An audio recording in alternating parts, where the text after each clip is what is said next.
שלום לכולם, שמי איתי ארז, תלמיד כיתה ז' חטיבת ביניים פרס, קריית אונו. איתי בקבוצה נמצאים נועם בן ארוש, עמית סגי, אלה האן, ברוך שטינסקי, סף בוסתן ועדן סייג. היינו שלב ב' באולימפיאדת החלל. מאוד שמחים לשתף אתכם במיזם העוסק בחקר החלל. ואיך כאזרחים אנחנו יכולים להיות שותפים.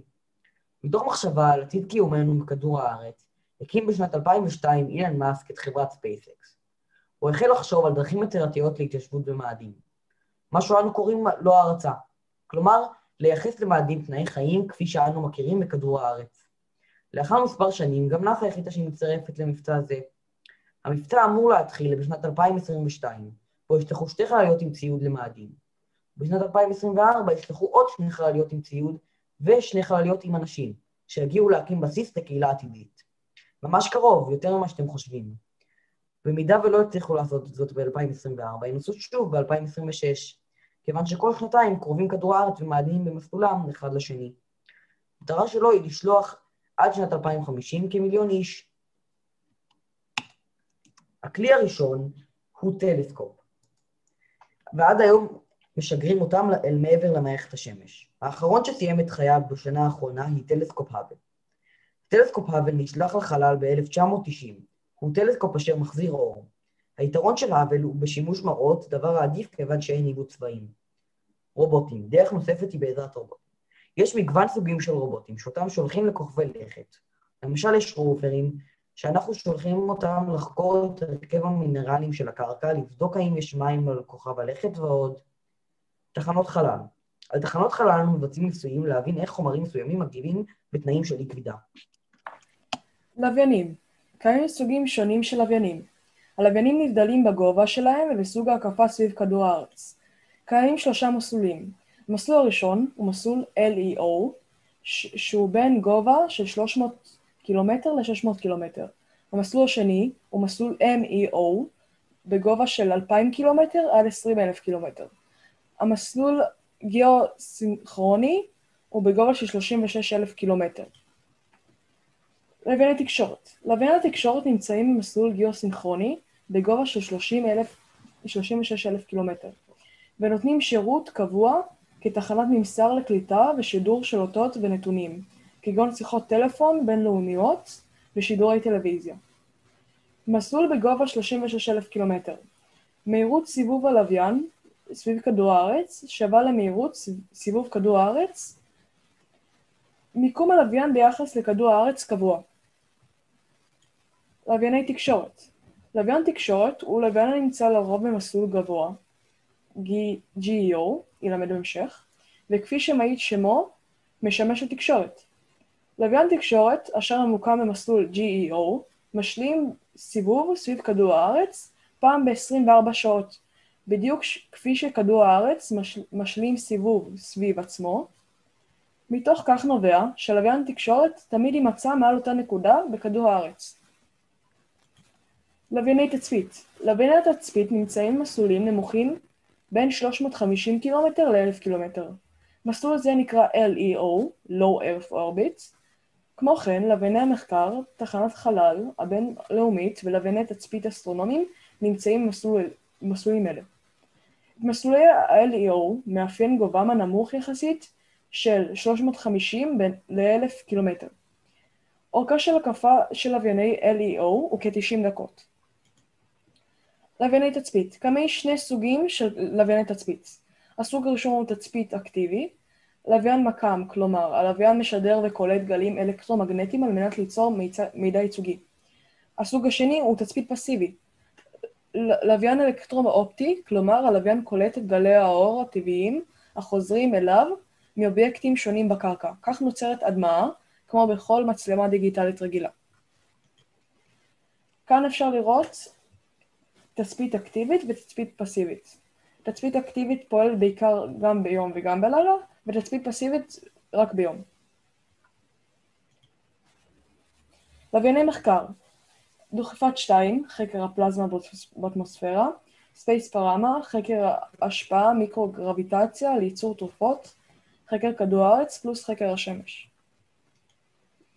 לוויינים אסטרונומיים, מכונה גם טלסקופ חלל, מצפה כוכבים נייד המורכב על גבי לוויין ומשמש למטרות מחקר מדעיות.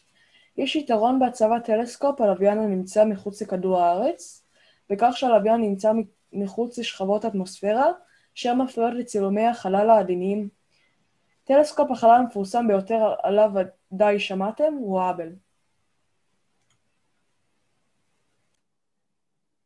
לווייני GPS. מסלול לווייני בינוני בתחום שבין GEO ל-LEO, נמצא בגובה 2,000 קילומטר ועד 36,000 קילומטר מכדור הארץ. זמן ההקפה של הלוויינים בתחום זה הוא בין 2 ל-24 שעות. בתחום ה-MEO נמצאות מערכות הניווט הלווייניות כגון ה-GPS. הספקטרום האלקטרומגנטי.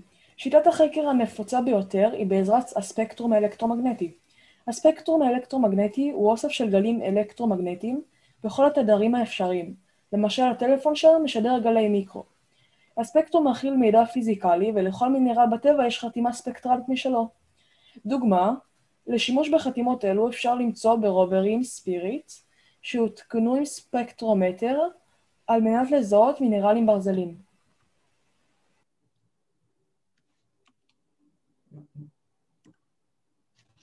איך חוקרים את מאדים?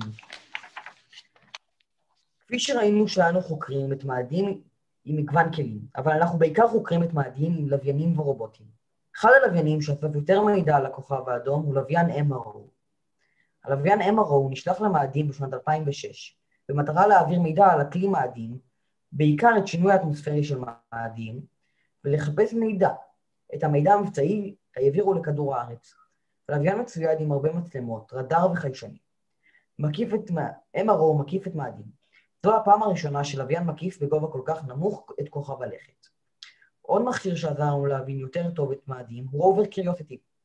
הוא נשלח בשנת 2011. מטרותיו הם לבדוק את מאדים, אם אי פעם תמך בחיים, לחפש מים וללמוד על האקלים ואת הגיאולוגיה של מאדים. הוא מצויד עם מגוון מצלמות שונות, חיישנים, ומכשיר שבודק את הרכב הקרקע. מדע אזרחי. מדע אזרחי הוא כלי בידי מדענים לאותו זמנם של אזרחים לטובת המחקר מדע אזרחי.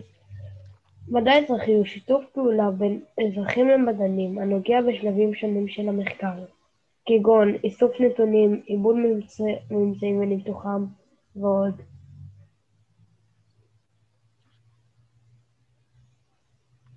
דוגמאות: חקר ציפורי הבר בחצר הבית, ניטור פרפרים, ניטור רדון וכן הלאה. בעצם, איך אתם יכולים להשתתף בחקר החלל? Planet for Riches. הפרויקט הראשון הוא פרויקט המשתמש במדע אזרחי לטובת מציאת רכסים על מאדים. מה שמבקשים מהאזרחים המשתתפים בתוכנית הוא לזהות רשתות של רכסים מצטלבים כדי ליצור דפוסים מצולעים היוצרים דמוי רשת עכביש.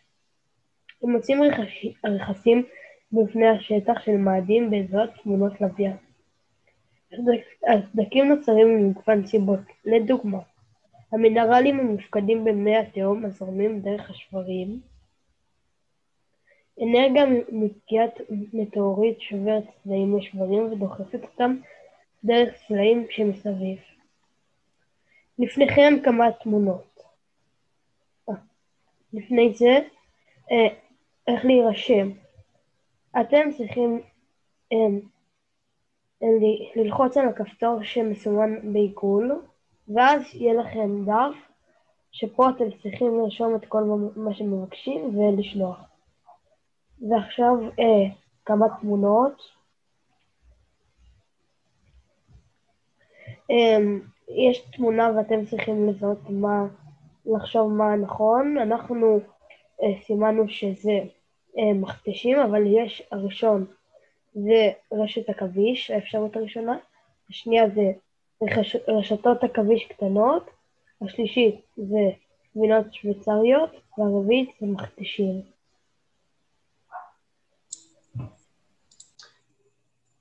הפרויקט השני שלנו הוא מפתון. מפתון הוא פרויקט אשר אוסף נתונים מתמונות לבנים ומתצפיות אדם.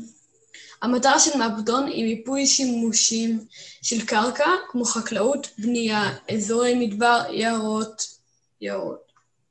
אזרחים שותפים בפענוח, תמונות לוויינים ועוזרים באיסוף נתונים לתכנון ופיתוח מושכל של הקרקע בכדור הארץ.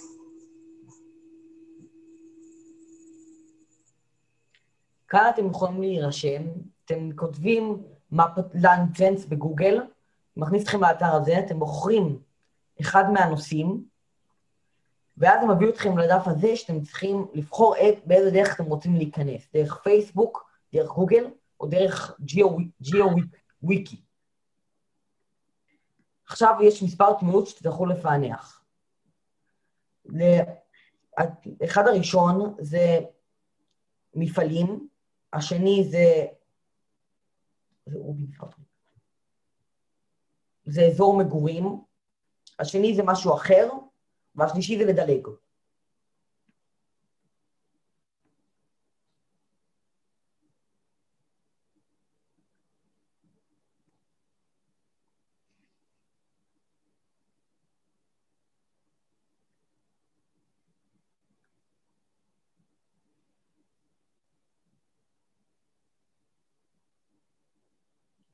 כאן עכשיו יש תמונות אחרות.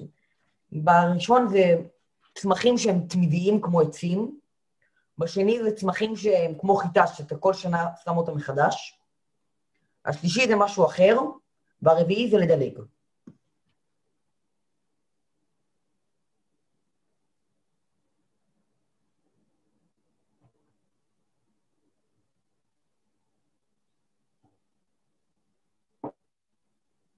עכשיו עוד פעם, נושא חדש. הראשון זה מקומות מים, השני זה מקומות פתוחים עם כמעט או בכלל צמחים, השלישי זה מקומות עם קצת צמחים, מקומות שמגדלים צמחים, השלישי זה יערות, הרביעי זה אחר, והחמישי זה משהו, ולדלג.